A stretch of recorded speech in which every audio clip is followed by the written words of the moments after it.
حضرت سہل بن سعد رضی اللہ تعالی عنہ بیان کرتے ہیں کہ رسول اللہ صلی اللہ علیہ وآلہ وسلم نے فرمایا،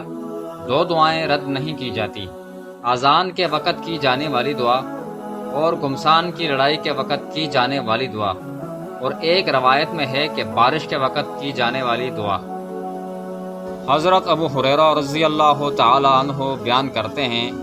نبی کریم صلی اللہ علیہ وآلہ وسلم نے فرمایا،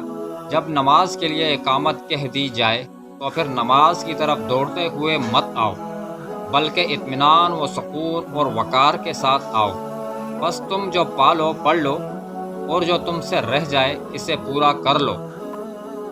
حضرت عثمان رضی اللہ تعالی عنہ بیان کرتے ہیں، رسول اللہ صلی اللہ علیہ وآلہ وسلم نے فرمایا،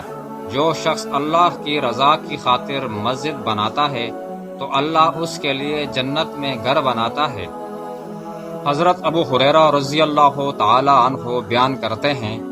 رسول اللہ صلی اللہ علیہ وآلہ وسلم نے فرمایا، اللہ کے نزدیک سب سے زیادہ پسندیدہ مقامات مساجد ہیں اور سب سے زیادہ ناپسندیدہ جگہیں بازار ہیں۔ حضرت جندب رضی اللہ تعالی عنہ بیان کرتے ہیں، میں نے رسول اللہ صلی اللہ علیہ وآلہ وسلم کو فرماتے ہوئے سنا، سن لو،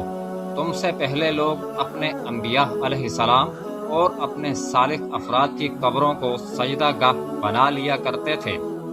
خبردار تم قبروں کو سجدہ گاہ نہ بنانا، بے شک میں تمہیں اس سے منع کرتا ہوں۔ حضرت ابن عمر رضی اللہ تعالی عنہ بیان کرتے ہیں،